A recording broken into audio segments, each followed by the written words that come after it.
أعوذ بالله من الشيطان الرجيم. بسم الله الرحمن الرحيم. وصلى الله على محمد وعلى آله الطيبين الطاهرين الذين أذهب الله عنهم الرجس وطهرهم تطهيرا. اللهم صل على محمد وآل محمد.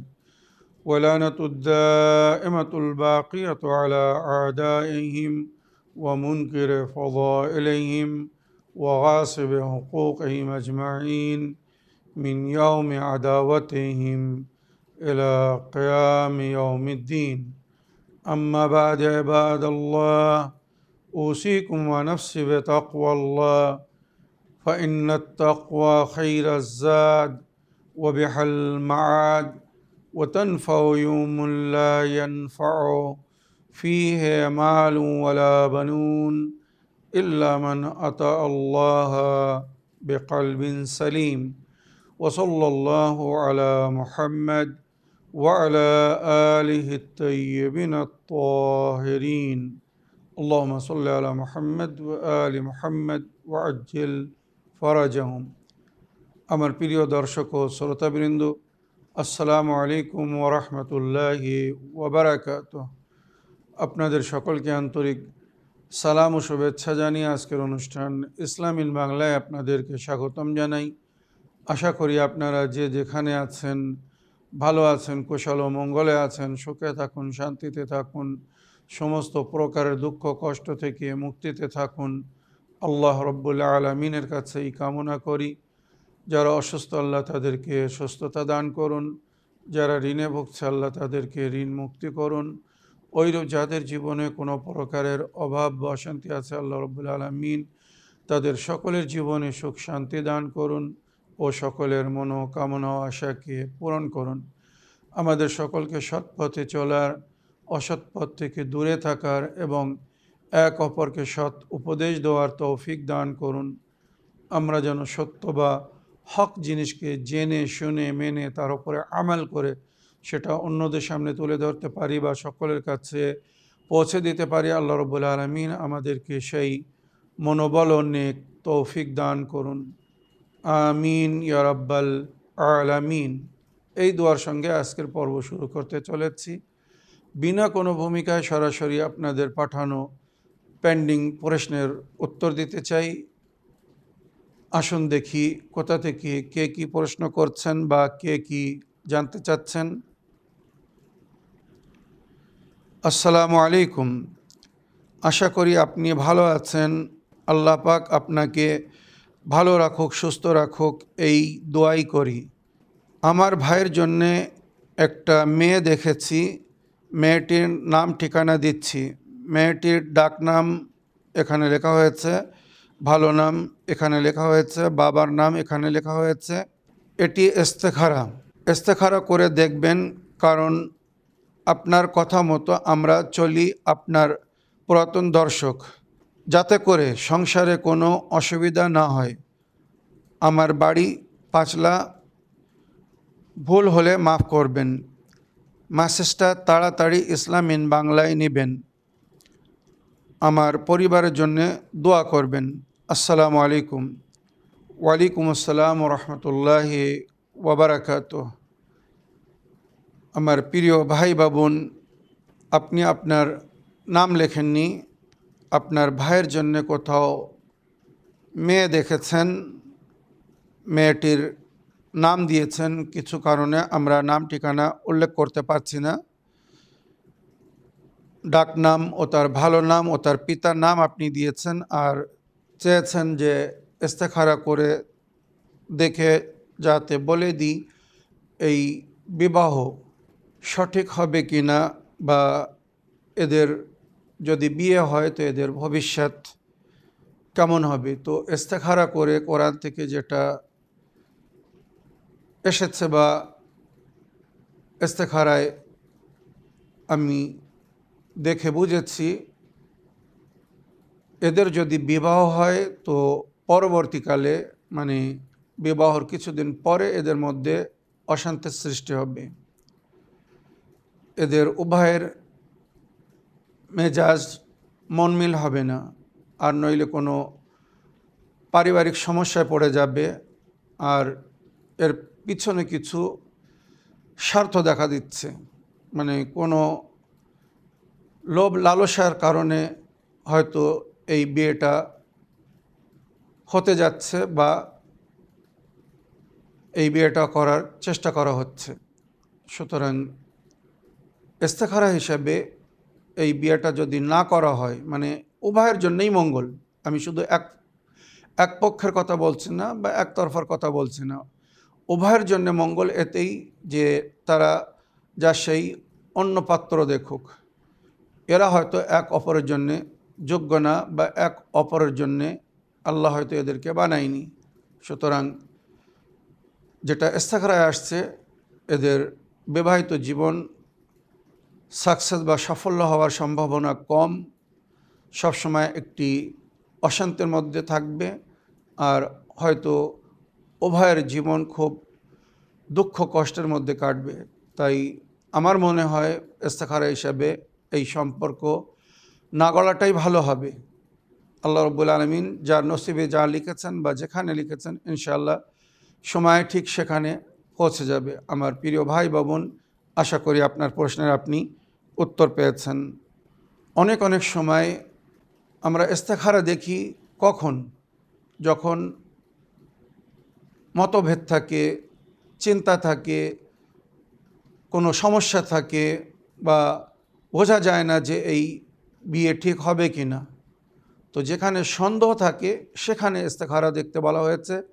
যেখানে উভয় পরিবার এক অপরকে জানে, ছেলে মেয়েরা এক অপরকে জানে, চেনে, বোঝে, আর ওখানে কোনো প্রকারের মানে খারাপ হবার সম্ভাবনা থাকে না বা এমন কিছু আশঙ্কা থাকে না, সেখানে ইস্তেখারা দেখতে মানা করা হয়েছে। মনে রাখবেন, ইস্তেখারা তখনই দেখবেন বা দেখাবেন যেখানে সন্দেহ হবে, যে জানি না ভবিষ্যৎ কি হবে না হবে, মনোমিল হবে কি না, সংসার সুন্দরভাবে চলবে বা চালাতে পারবে কি না।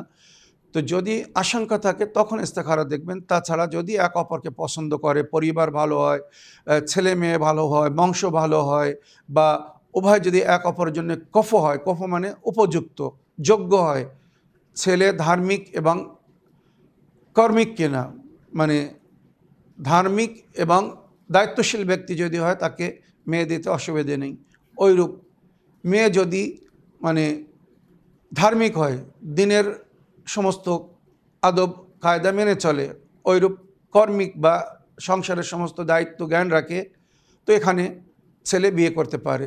মনে রাখবেন, উভয়ের জন্যে যতটুকু দেখতে বলা হয়েছে সেটা হচ্ছে ছেলে দিনদার আর জিম্মেদার কিনা, ওইরূপ মেয়ে দিনদার এবং জিম্মেদার কিনা।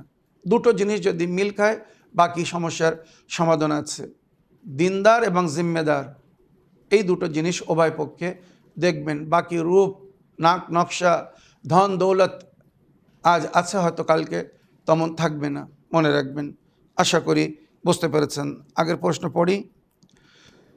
আসসালামু আলাইকুম মৌলানা সাহেব, আমি পূর্ব বর্ধমান কাটুয়া থেকে আসমিনা খাতুন বলছি।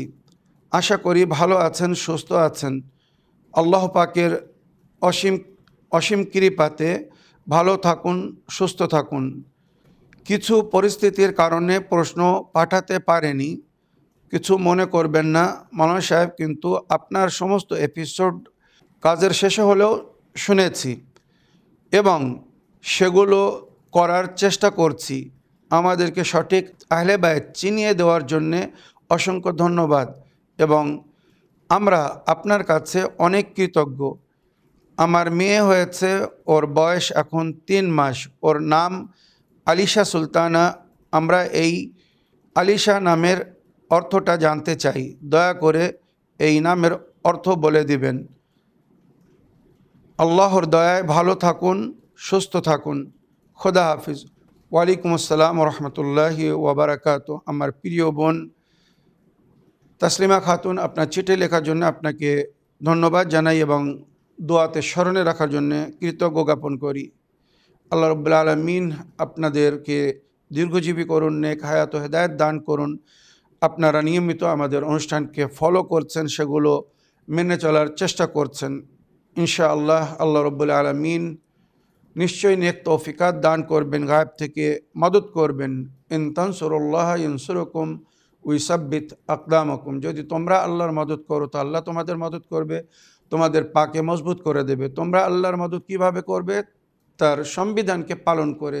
আল্লাহ যে আমাদেরকে দিন বা শরিয়ত দিয়েছেন, জীবনযাপন করার যে পদ্ধতি দিয়েছেন, যেটাকে দিন বলা হয়, rule and system of life, যদি আমরা সঠিকভাবে এটাকে ফলো করি তো আল্লাহ আমাদের মদত করবেন, এটা তার ওয়াদা।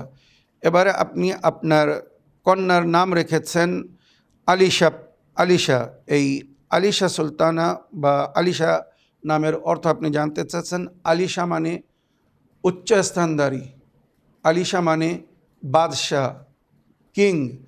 আলিশা মানে সম্মানিত ব্যক্তির মালিক, সম্মানিত অস্তিত্ব বা ব্যক্তিত্বর মালিক, তাকে বলা হয়েছে আলিশা। মাওলা আলী আলাইহিস সালামের নাম থেকেই এটা উৎপন্ন। তো আলিশা খুব সুন্দর নাম, নিঃসন্দেহে ভালো নাম, সম্মানিত নাম। আলিজা বা আলিশা উভয়ই রাখা হয়, মানে মাওলা আলী আলাইহিস সালামের নামের বরকতকে অর্জন করার জন্যে আর সম্মানিত জীবন লাভ করার জন্যে। তো আলিশা মানে যাকে সম্মানিত জীবন দান করা হয়েছে বা উচ্চ সম্মান দান করা হয়েছে, উচ্চ স্থান ও উচ্চ সম্মানধারীকে আলিশা বলা হয়। তো আশা করি আপনার কন্যার আপনারা যে নাম রেখেছেন খুব সুন্দর নাম রেখেছেন। সুলতান বাদশাকে বলা হয় বা সুলতানা মহারানীকে বলা হয়। আশা করি উভয় দিক থেকে আপনার কন্যার নাম অতি সুন্দর বা মূল্যবান নাম রেখেছেন। আসুন এবারে একটি অডিও প্লে করি, দেখি কোথা থেকে কে কি জানতে চাচ্ছেন। আসসালামু আলাইকুম রহমতুল্লাহি ওয়া বারাকাতুহু। কলকাতা টালিগঞ্জ থেকে বলছি, ইন্নি বেগম। অনুসায় সূরা তাকাসসুরের ব্যাখ্যা করবেন দয়া করে একটু। ওয়ালাইকুম আসসালাম রহমতুল্লাহি ওয়া বারাকাতুহু। আমার প্রিয় বোন বা আপা মুন্নি বেগম, আপনার ভয়েসমেলের জন্য আপনাকে ধন্যবাদ জানাই। আপনি সূরায়ে আলহাকুমুত তাকাসুর, সূরায়ে তাকাসুরের ব্যাখ্যা জানতে চেয়েছেন। সূরায়ে তাকাসুর পবিত্র কোরআনে বর্তমান তালিকা বা সূচি হিসাবে 102 নম্বর সূরা, 30 পারায়। আর অবতীর্ণ হিসেবে এটা 16 নম্বর সূরা। এটা মক্কায় অবতীর্ণ হয়। এই সূরার মধ্যে 8টি আয়াত আছে, 28টি শব্দ ব্যবহার হয়েছে আর 132টি অক্ষর ব্যবহার হয়েছে। সূরায়ে আলহাকুমুত তাকাসুর এটা একটি শিক্ষাদায়ক সূরা। এ সূরায়ের অবতীর্ণর পিছনে ঘটনা আছে। মক্কার দুই বিখ্যাত গোত্র বা কাবিলারা আপোষে নিজেদের সন্তানাদিদেরকে নিয়ে বা ধন দৌলতকে নিয়ে গর্ব করছিল। একদিকে আব্দে মোনাফ বিন কোসাইয়ের সন্তানরা ছিল, আর অন্য একদিকে সাহেম বিন আমারের সন্তানরা ছিল। উভয় কিন্তু কোরাইশ বংশ ছিল। তারা নিজেকে এক অপরের চেয়ে উত্তম মনে করছিল, এক অপরের চেয়ে প্রভাবশালী বা শক্তিশালী মনে করছিল। আমাদের সন্তানাদি বেশি, আমাদের ধন সম্পদ বেশি, সুতরাং আমাদের সম্মান বেশি, আমরা যেটা বলবো সেটা মানতে হবে, আমরা যেটা বলবো সেটা শুনতে হবে। আরব দেশে এটা খুব পরিচালিত ছিল। যে কাবিলা প্রভাবিত হতো বা যে কাবিলার যেমন ধন দৌলত বা বংশ বা গোত্র হতো, তাদের তেমন একটা প্রভাব ছিল। সুতরাং যখন তাদের মধ্যে এই ধরনের ফখর মাবাহাত দেখা গেল, তখন আল্লাহ নিজের নবীকে বললেন, কেননা নবী কোরাইশ বংশের ছিলেন আর কোরাইশ বংশেরই দুই পক্ষ ছিল এরা। সুতরাং নবীর মাধ্যমে এদেরকে সতর্কতা দেওয়া হলো যে তোমরা আল আওলাদ বা ধন সম্পদ নিয়ে গর্ব করো না।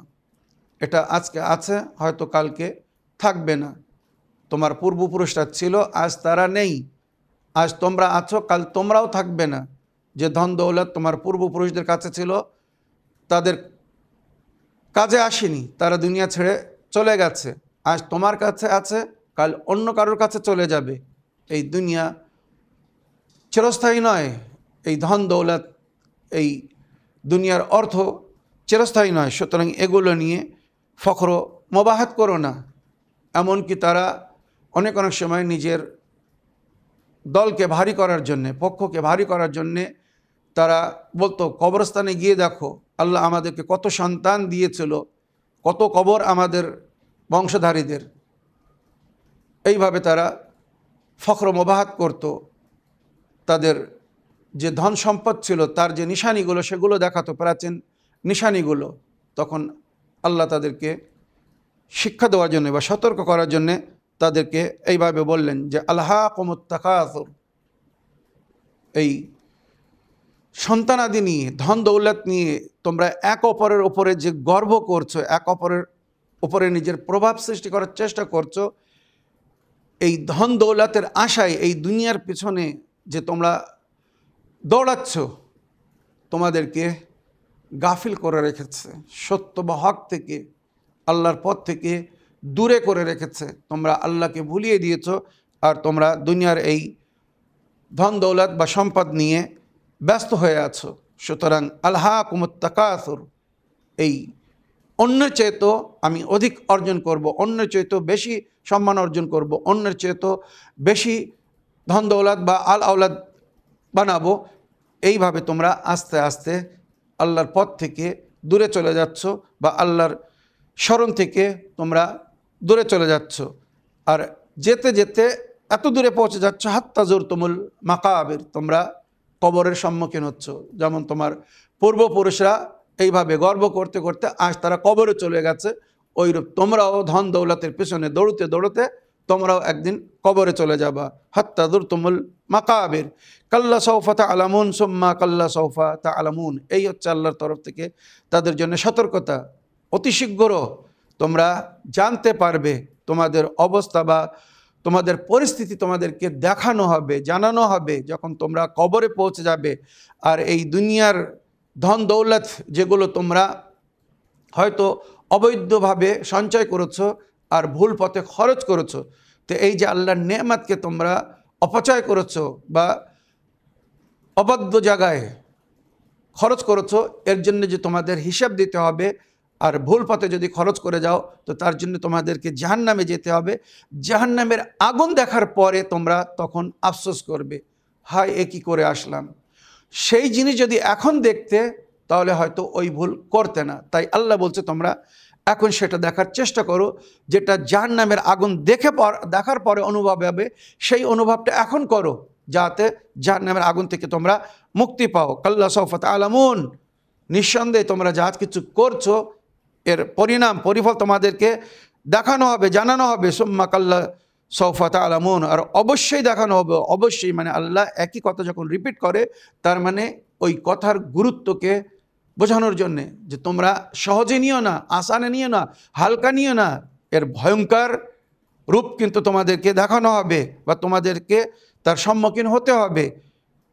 কাল্লা লাউ তা'লামুনা ইলমাল ইয়াকিন, নিঃসন্দেহে যদি তোমরা বিশ্বাসের সঙ্গে, ইয়াকিনের সঙ্গে সেই জিনিসগুলো দেখতে, লাতারাউন্নাল জাহিম, তো জাহান্নাম নিজের চোখে দেখতে। এই যে গর্ব করছো, এই যে অহংকার করছো, এর পরিণাম, এর পরিফল, বা এই যে ধন দৌলত জমা করছো আর প্রাপ্য ব্যক্তিদেরকে তাদের হক দিচ্ছ না, হক থেকে বঞ্চিত করে দিচ্ছ, এর পরিণাম যা হবে সেটা যদি তোমরা দেখতে, কাল্লা লাউ তা'লামুনা ইলমাল ইয়াকিন লাতারাউন্নাল জাহিম, তো তোমরা জাহান্নাম নিজে চোখে দেখে নিতে এই দুনিয়া।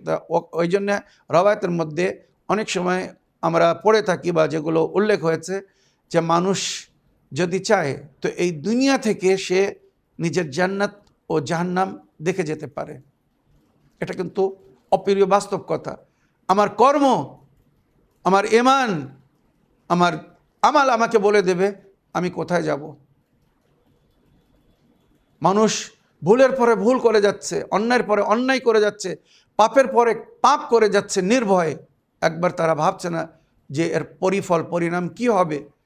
অনেকেই বলে যা হবে মরার পরে দেখা যাবে, এখন যেটা করছি করতে দাও, বা এখন যে আনন্দ বা সানন্দের উপভোগ করছি এই হচ্ছে জীবন। মরার পরে কি হবে না হবে, কে ফিরে এসেছে, কে দেখেছে, মনে রাখবেন যখন এরা নিজে চোখে দেখবে তখন এই কথাগুলো মনে পড়বে।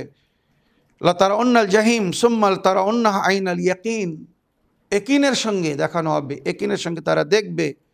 সুম্মা লা তাসআলুনা ইয়াওমাইদিন আনিন নাঈম, আজ তোমরা যে নেয়ামতকে নিয়ে গর্ব করছো, এই নেয়ামতের সম্পর্কে তোমাদের কাছে প্রশ্ন হবে। এখানে নেয়ামত বলতে দুনিয়ার ধন দৌলতকেও বলা হয়েছে, আবার রওয়ায়াতের মধ্যে নেয়ামত আহলে বাইত, নবী ও নবীর আহলে বাইতকে আল্লাহ এই বিশ্বের জন্য সবচেয়ে বড় নেয়ামত করেছেন, যাদের সাদকায় বা যাদের ওসিলায় আল্লাহ এই বিশ্ব জগৎকে সৃষ্টি করেছেন আর জগৎবাসীকে, বিশ্ববাসীকে সব কিছু দান করেছেন। আল্লাহ নিজের সমস্ত নেয়ামত দিয়েছেন এই পঞ্জতনে পাকের ওসিলায়, আহলে বাইতের ওসিলায়। তাই এখানে মুফাসসিরিনরা লিখেছেন যে নেয়ামতের সম্পর্কে তোমাদের কাছে বিশেষ করে প্রশ্ন হবে, সেটা হবে আহলুল বাইত। তোমরা আহলে বাইতকে কতটা ভালোবেসেছো, আহলে বাইতকে কতটা পছন্দ করেছো, আহলে বাইতের কতটা অনুগামী অনুসারী হয়েছো, তাদের কথা মতো জীবনযাপন করেছো। তাই নবী করিম সাল্লাল্লাহু আলাইহি ওয়াসাল্লাম দুনিয়া থেকে যাওয়ার সময় কোরআনের সঙ্গে, আল্লাহর কিতাবের সঙ্গে অন্য কাউকে ছাড়েননি। ইন্নী তারিকুন ফিকুম সাকালাইন কিতাবাল্লাহি ওয়া ইতরাতি আহলি বাইতি, আমি তোমাদের মাঝখানে দুটি জিনিস ছেড়ে যাচ্ছি, কিয়ামত পর্যন্ত এই উভয় জিনিস তোমাদের হেদায়েত করতে থাকবে। একটি আল্লাহর কিতাব, আর দ্বিতীয় আমার ইতরাত, আমার আহলে বাইত। বইয়ের সঙ্গে শিক্ষকের প্রয়োজন হয়, রোগীর চিকিৎসার জন্যে ডাক্তারের প্রয়োজন হয়। শুধু মেডিকেল স্টোর থাকলে যদি রোগী ভালো হয়ে যেত বা নিজে ইচ্ছা মতো ওষুধ নিয়ে যদি সবাই ট্রিটমেন্ট করতে পারতো, তো ডাক্তারের কোনো প্রয়োজন হতো না। মনে রাখবেন, কোরআন হচ্ছে সেই মেডিকেল স্টোর যার মধ্যে সমস্ত রোগের ওষুধ আছে, কিন্তু আপনার রোগের কি ওষুধ এটা আপনি কি করে নির্ণয় করবেন? কজন আছে সেই শিক্ষারাকে যারা নিজের রোগের ওষুধ নিজেরা নির্ণয় করতে পারে? তাই এলাহি সিস্টেমের মধ্যে যেখানে ওষুধ রাখা হয়েছে সেখানে ডাক্তার দেখে রাখা হয়েছে, ওই ডাক্তার হচ্ছেন আহলুল বাইত। বিদ্যালয়, শিক্ষালয়, উচ্চ বিদ্যালয়, বিশ্ববিদ্যালয়, যত কলেজ ইউনিভার্সিটি আছে বা স্কুল কলেজ আছে, কোথাও এমন দেখেছেন যে শুধু ছাত্রদের জন্য বই রেখে দেওয়া হয়েছে, যা সেই এসে পড়ে চলে যাক, শিক্ষকের কোনো প্রয়োজন নেই? না। তাহলে আল্লাহ নিজের সিস্টেমে এমন কি করে রাখতে পারেন যে শুধু বই দিয়ে দিচ্ছেন, এর থেকে তোমরা শিক্ষা লাভ করে নাও? না, ওই বই বোঝানোর জন্যে, ওই বইয়ের ব্যাখ্যার জন্যে আল্লাহ আহলে বাইতকে রেখেছেন। কিয়ামত পর্যন্ত কোরআনের ব্যাখ্যা করবেন নবীর আহলুল বাইত। 12 জন ইমাম, এনারাই হচ্ছেন শিক্ষক। নবীর পরে নবীর আহলে বাইত হচ্ছেন মুফাসসিরে কোরআন। তাই আজ যারা আহলে বাইতকে ছেড়ে দিয়েছে, অবহেলা করেছে, তাদের কাছে কোরআন আছে, তারপরেও কিন্তু তারা অন্ধকারে রোগে ভুগছে। এগুলো স্পিরিচুয়াল রোগে ভুগছে। তারা যা কিছু করছে, তাদের কর্ম দেখে মনে হয় না এরা শিক্ষিত ব্যক্তি, এদের মধ্যে কোনো ইসলামিক জ্ঞান আছে, এরা ইসলামী তালিমাতকে ফলো করছে। তো এটা শুধু দ্বারা আহলে বাইত থেকে দূরে যাওয়ার নাতিজা, মনে রাখবেন। তো এই সূরা সম্পর্কে যেটা লেখা হয়েছে যে এই নেয়ামত হবে আহলুল বাইত, যাদের সম্পর্কে আল্লাহ প্রশ্ন করবেন। আর এই সূরার ফজিলতের সম্পর্কে যেটা উল্লেখ হয়েছে নবী করিম সাল্লাল্লাহু আলাইহি সাল্লামের থেকে বর্ণিত হাদিস, যে যদি কেউ এই সূরার তেলাওয়াত করে তো আল্লাহ রাব্বুল আলামিন যত নেয়ামত তাকে দিয়েছে তার হিসাব নেবে না, যদি এই সূরা পড়ে বুঝে এর উপরে সে আমাল করে। এটাই হচ্ছে মেন কথা। আর ইমামে জাফর সাদিক আলাইহিস সালাম বলেছেন, ফরজ নামাজ, ওয়াজিব নামাজে সূরা আলহাকুমুত তাকাসুর যদি কেউ পড়ে তো আল্লাহ রাব্বুল আলামিন তাকে শহীদদের আজর ও সওয়াব দান করবেন।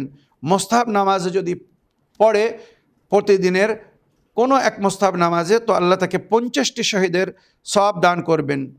আর ফেরেশতাদের 40 সাফ তার পেছনে নামাজ আদায় করবে। আর এই সূরা যদি কেউ তেলাওয়াত করে, আজকে যদি তেলাওয়াত করে তো আগামী দিন সূর্য উদয় হওয়া পর্যন্ত, বা আজকে সকালে যদি তেলাওয়াত করে তো আজকের সন্ধ্যা হওয়ার আগে, বা আজকে যদি দিনের বেলা তেলাওয়াত করে তো আগামী দিন ফুরনের আগে আল্লাহ রাব্বুল আলামিন তাকে আমন আমান দান করবেন। সে আল্লাহর নিরাপত্তায় থাকবে, সমস্ত প্রকারের বালা মুসিবত থেকে আল্লাহ দূরে রাখবে তাকে।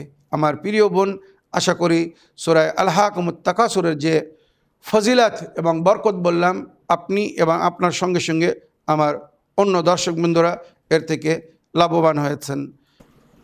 বিসমিল্লাহির রহমানির রহিম। আসসালামু আলাইকুম ওয়া রাহমাতুল্লাহি ওয়া বারাকাতুহু। আমি আসাম ধুবড়ী জেলা থেকে বলছি। হুজুর সাহেব, আপনি কেমন আছেন? হুজুর সাহেব, মাশাআল্লাহ মাশাআল্লাহ, আপনার ছেলের রেজাল্ট শুনলাম। আল্লাহ পাক ওকে আরো তৌফিক দান করুক আপনার মতো হওয়ার জন্য। আমি সব সময় দোয়া করি। হুজুর, আমার জন্য আপনার পবিত্র মুখে তাহাজ্জুদে আমাকে দোয়া করিবেন। আমার নাম তো আপনার মনে আছে হুজুর সাহেব।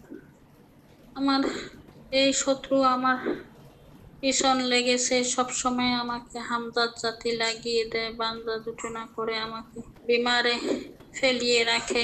আমার বাবাকেও তো, আপনার প্রিয় দর্শক ছিলেন, আমার বাবাকেও ওই রাস্তা করতে করতে, আল্লাহ পাক তো হায়াতের মালিক, কিন্তু আমার বাবাকেও ওই বাঞ্জ দুটো না করে খুব পেরেশানি হারা শাস্তি দিয়েছে। হুজুর, আমার জন্য দোয়া করিবেন। হুজুর সাহেব, আপনি নিজে মুখে ওই যে আপনার জিয়ারতে আশুরা এক এপিসোডে বলেছেন, ওটা সব সময় শুনি। দোয়ায় তাজ, ওটাও সব সময় শুনি। এখন আমার আপনি হিরজে আবুদে জানা এই দোয়াটি আপনি পড়িয়ে শোনাবেন হুজুর সাহেব। আমি ওটা শুনে শুনে পড়ব। কোশ্চেনে ভুল ত্রুটি হলে হুজুর সাহেব মাফ করিবেন। আসসালামু আলাইকুম ওয়া রাহমাতুল্লাহি ওয়া বারাকাতুহু। ওয়ালাইকুম আসসালাম ওয়া রাহমাতুল্লাহি ওয়া বারাকাতুহু। আমার প্রিয় বোন, আপনার ওয়াইসমেলের জন্যে আমাকে আমার বাচ্চাকে দোয়ায় স্মরণে রাখার জন্যে ধন্যবাদ জানাই এবং আল্লাহর কাছে দোয়া করি আল্লাহ রাব্বুল আলামিন আপনার আপনার পরিবারের সমস্ত সমস্যার সমাধান করে দিন।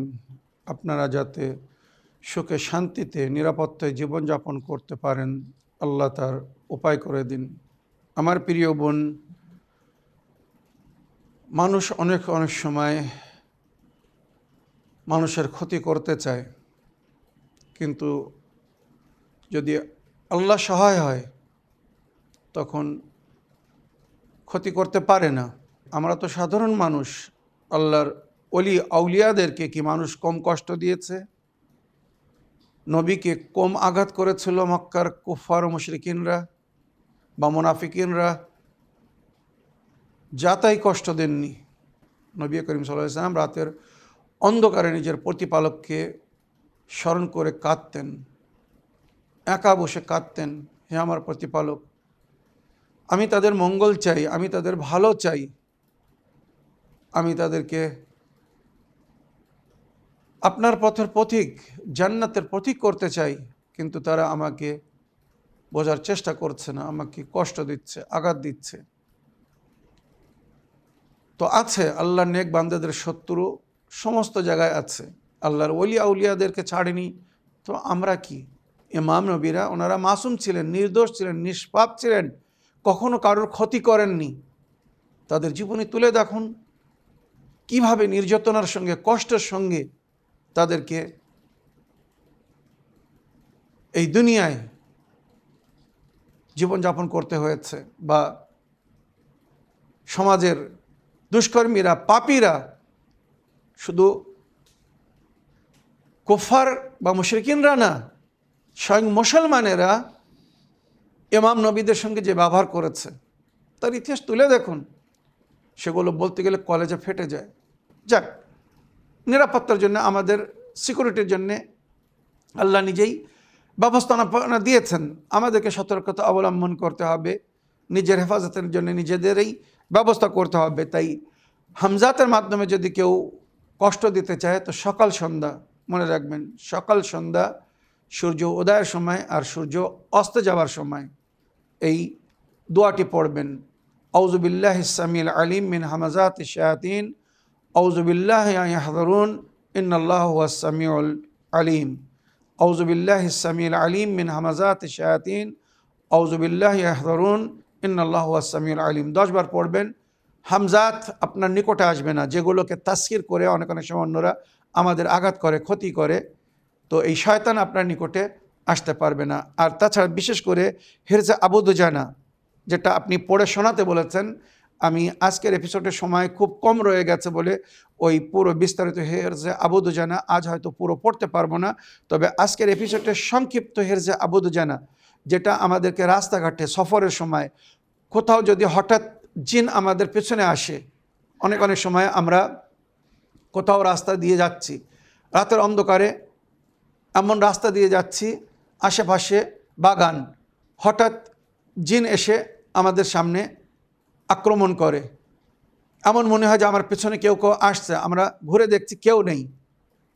এগুলো জিনরা আমাদের ক্ষতি করার চেষ্টা করে। অনেক সময় আমাদের বাড়িতে আসে, আমার বাড়িতে বা আমাদের বাড়িতে আশেপাশে এসে আমাদেরকে আঘাত করার চেষ্টা করে, কষ্ট দেওয়ার চেষ্টা করে। তাই জানাবে আবু দুজানা, ওনার সঙ্গেও এমন হচ্ছিল। তাই উনি নবী করিম সাল্লাল্লাহু আলাইহি ওয়াসাল্লামের কাছে আসলেন। এখানে কিন্তু বিস্তারিত রওয়ায়াত আছে, শুধু তার সারাংশ বলছি যে এক সময় আবু দুজানা নবী করিম সাল্লাল্লাহু আলাইহি ওয়াসাল্লামের কাছে আসছে। এর আগে রাবিদের নাম উল্লেখ হয়েছে। হাদ্দাসানা আব্দুল্লাহ বিন যায়েদ বিন খালিদ কালা হাদ্দাসানা আবি যায়েদ বিন খালিদ কালা হাদ্দাসানা আবি খালিদ বিন আবি দুজানা কালা সামিতু আবি দুজানা ইয়াকুল। এবারে আবু দুজানার থেকে যেটা শুনেছেন, যার সঙ্গে এই ঘটনা ঘটেছিল, উনি নবীর সঙ্গে কথা বলছিলেন আর সাহাবারা শুনছিলেন। ঘটনা কি ঘটেছিল এখানে শুনুন। আবি দুজানা কালা আলী রাসূলুল্লাহ সাল্লাল্লাহু আলাইহি সাল্লাম, আবু দুজানা নবী করিম সাল্লাল্লাহু আলাইহি সাল্লামের কাছে এসে নালিশ করার রূপে এইভাবে বলল, শাকাউতু ইলা রাসূলিল্লাহ সাল্লাল্লাহু আলাইহি সাল্লাম, আমি নবীর কাছে এসে নালিশ করলাম। ওয়াকুলতু ইয়া রাসূলুল্লাহ বাইনামা আনা মুস্তাজিজুন ফি ফিরাশি, আমি আমার বিছানার উপরে ঘুমিয়েছিলাম, শোয়ার চেষ্টা করছিলাম। ইদা সামিতু ফি দারি শরীরান কা শরীর রাহ ওয়া রাওহান কা দাওয়াল নাহল, আমি ঘুমানোর চেষ্টা করছিলাম, এমন সময় আমার কানের কাছে সি সি ভি ভি আওয়াজ আসছিল, মানে হালকা যেমন একটা আওয়াজ আসে, অনেক সময় হাওয়ারও এমন আওয়াজ আসে, আর অনেক সময় মৌমাছির চাক থেকে যেমন একটা আওয়াজ আসে ওই রকম আওয়াজ আসছিল। ওয়াল্লাম আন কালাম এল বারাক, আর অনেক সময় হালকা হালকা আলো জ্বলছিল, মানে বিদ্যুৎ চমকালে যেমন আলো হয় ওরকম আলো জ্বলছিল। ফারাফাত রাসি ফাদে আন মারউবান, আমি একটি আঙ্কিত অবস্থায়, ভয়ভীত অবস্থায় আমার মাথাকে আমি উঁচু করলাম বাইরের দিকে তাকানোর জন্যে। ফায়েদা আনা বেদিল্লিন আসওয়াদ মাওলানি আলো, আমি একটা কালো ছায়াকে দেখলাম, সে যেন আমার উপরে প্রভাবিত হওয়ার চেষ্টা করছে। ওয়াতুল ফি সাহনে দাঁড়ি, আর আমার ঘরের আঙানে মানে আঙিনায় বেরিয়ে বেড়াচ্ছে। ফা হাওয়া হতো এলেইহে ফা মাসাস্ত জলদহু, আমি আমার বিছানা থেকে উঠলাম, লাফিয়ে পড়লাম আর আঙিনায় গেলাম আর তাকে ছোঁয়ার চেষ্টা করলাম। ফায়দা জিলদহু কা জিলদিল কুনফুজ, আমি তার শরীরকে যখন স্পর্শ করলাম তো কুনফুজ এক ধরনের প্রাণী হয়, কাটা কাটা তার গায়ে হয়, আপনারা হয়তো দেখেছেন তার পুরো গায়ে কাটা কাটা বেরিয়ে থাকে। তো আমার মনে হচ্ছে যেন তার গায়ে কাটা লেগে আছে। ফা রামাফি ওয়াজহি মিসলা সারারের নারা, আমার দিকে সে একটা ভয়ঙ্কর ফু দিল, আর এমন মনে হলো যে আগুনের ঝলকা বা চিঙ্গারি আমার দিকে ফেললো। ফাদানান্ত অন্য কাদা আহরাকানি ও আহরাকাদারি, আমি ভাবলাম সে আমাকে জ্বালিয়ে দিয়েছে বা আমার ঘরকে পুড়িয়ে দিয়েছে। ফকাল রাসূলুল্লাহ সাল্লাল্লাহু আলাইহি ওয়াসাল্লাম আমিরুকা আমিরুন সুইন ইয়া আবা দুজানা রব্বুল কাবা, আবু দুজানা আল্লাহ রব্বুল কাবা তোমার হেফাজতে আছে, তুমি চিন্তা করো না, এরা খারাপ রূহ বা এরা জিন। আমেরোকা আমেরো সুইন ইয়া আবা দুজানা ওয়া রব্বুল কাবা মিসলুকা ইউদি ইয়া আবা দুজানা, তোমার মতো ব্যক্তিকে কেউ ক্ষতি করতে পারে, তোমার মতো ব্যক্তিকে কেউ আঘাত করতে পারে। আবু দুজানা জিনদের সঙ্গে লড়াই করতেন, এমন শক্তিশালী ছিলেন ওনার, এমন শক্তি। আর যুগের ইমামের যখন জোহর হবে, মনে রাখবেন কিছু ব্যক্তিত্বকে, কিছু অস্তিত্বকে, কিছু উজুদকে পুনরায় এই দুনিয়ায় ফিরিয়ে দেওয়া হবে লড়াই করার জন্যে। যুগের ইমামের সঙ্গী সাথী হয়ে তারা আল্লাহর দিন বা দিনের দুশ্মনের সঙ্গে, আল্লাহর দুশ্মনের সঙ্গে লড়াই করবেন, নবীর আহলে বাইতের দুশ্মনের সঙ্গে লড়াই করবেন, ওনাদের মধ্যে একজন ব্যক্তি যার নাম প্রকাশ্য রূপে উল্লেখ হয়েছে জনাবে আবু দুজানা। উনি নাকি পুনরায় এই দুনিয়ায় ফিরে আসবেন আর যুগের ইমামের সঙ্গী বা সাথী হয়ে অন্যের বিরুদ্ধে লড়াই করবেন আর জিনদের সঙ্গে উনি লড়াই করবেন। জনাবে ঈসা নবী ফিরে আসবেন, 4 জন নবী যে যারা বেঁচে আছেন ওনারা ফিরে আসবেন, আসহাবে কাহফ ওনাদেরকে তোলা হবে, ওনারা যুগের ইমামের সঙ্গী বা সাথী হবেন, বা যারা প্রতিদিন সকালে নামাজের পরে দুয়ায় আহাদ পড়ে আর ওয়াদা করে যে মাওলা ইমামে জামান আপনার বায়াত আমার কাঁধের উপরে, আমি এই বায়াতকে কখনো ভঙ্গ করব না, আমি ওয়াদা করছি। তো এই ব্যক্তি যদি ইমামের জোহরের আগে মারা যায় তো একে জীবিত করা হবে, বা ইমাম এর কবর থেকে আওয়াজ দিয়ে ডাকবেন, তুমি আশা করছিলে সব সময় দোয়া করতে আমার জোহরের জন্যে, আর আমার জোহর হওয়ার পরে তুমি যাতে আমার সঙ্গী বা সাথী হতে পারো, তো এসো, আমি এসে গেছি, আমার সঙ্গে হও, অন্যের বিরুদ্ধে চলো, লড়াই করো। তো এইভাবে তাদেরকে তোলা হবে। তো জানাবে আবু দুজানা, ওনাকেও তোলা হবে। ফাকাল রাসূলুল্লাহ সাল্লাল্লাহু আলাইহি ওয়াসাল্লাম, তখন নবী করিম সাল্লাল্লাহু আলাইহি ওয়াসাল্লাম বললেন, আতুনি বেদাওয়াত ওয়া কিরতাস, আমাকে কাগজ এবং কলম দাও। পুরানো যুগে যে দাওয়াত মানে ইঙ্কপোর্ট, ওখানে কলম ডুবিয়ে ডুবিয়ে লেখা হতো, তাই এখানে নবী করিম বললেন আমাকে কাগজ এবং কলম দাও বা দাওয়াত দাও। ফাউতিয়া বেহেমা ফা নাওয়ালহু আলী ইবনে আবি তালিব ওয়াকালা, ওনাকে উভয় জিনিস এনে দেওয়া হলো। আবু দুজানা নবীর সঙ্গে কথা বলছিলেন, সঙ্গে সঙ্গে ওখানে কাগজ এবং কলম এনে দেওয়া হলো। তখন নবী করিম সাল্লাল্লাহু আলাইহি ওয়াসাল্লাম হযরত আলী আলাইহিস সালামকে বললেন, আলী কাগজ কলম নাও আর আমি যেটা বলছি এটা লেখো। এই রাওয়ায়াতটি কিন্তু দুইভাবে উল্লেখ হয়েছে সমস্ত রাওয়ায়াতের মধ্যে। এক জায়গায় এমন উল্লেখ হয়েছে নবী নিজে হাতে ওই জিনদের নামে চিঠি লিখেছিলেন, বিস্তারিত চিঠি ইনশাআল্লাহ আগামী এপিসোডে আমি সেই পুরো জিনের নামে যেটা লেখা হয়েছিল ওটা কিন্তু খুব বড় দোয়া, ওই দোয়াটা পড়ে শোনাবো যেটা আমার বোন আশা করেছেন।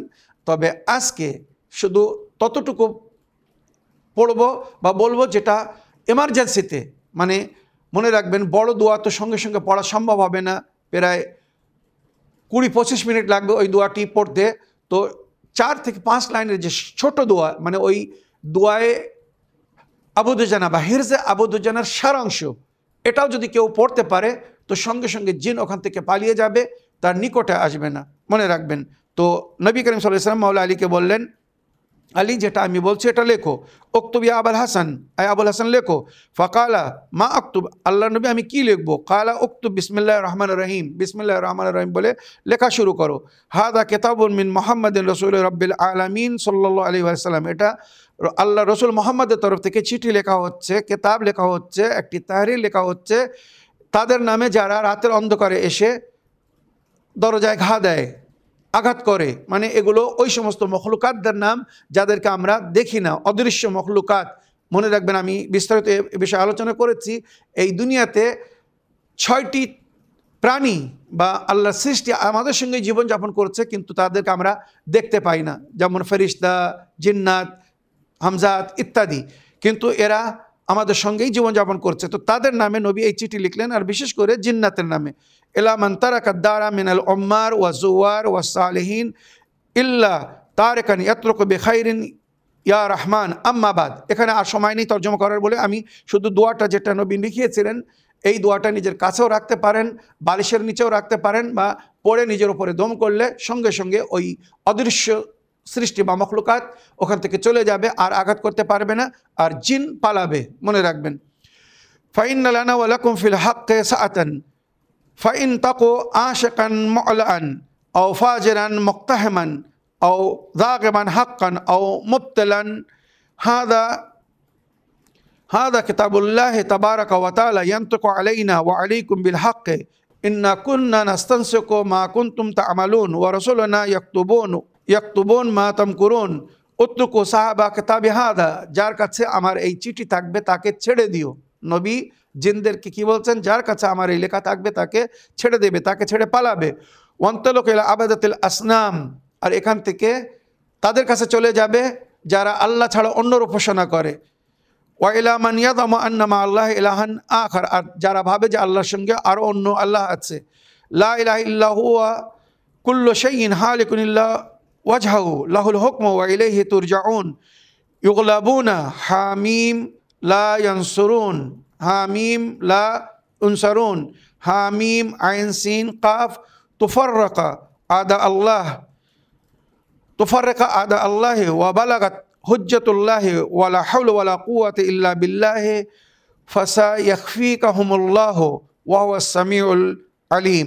এতটা লেখার পরে এবারে নবী ওই হিরজ বা ওই কিতাব ওই তাহরির আবু দুজানাকে দিলেন। আবু দুজানা বলছে কালা আবু দুজানা ফাআখাযতুল কিতাবা ফাআদরাজতুহু ওয়া হামালতুহু ইলা দারি, আমি এই চিঠি বা নবীর লেখা এই কিতাবকে এই তাহরিরকে নিলাম আর সুন্দর করে সাজিয়ে আমার বাড়িতে আমি রাখলাম।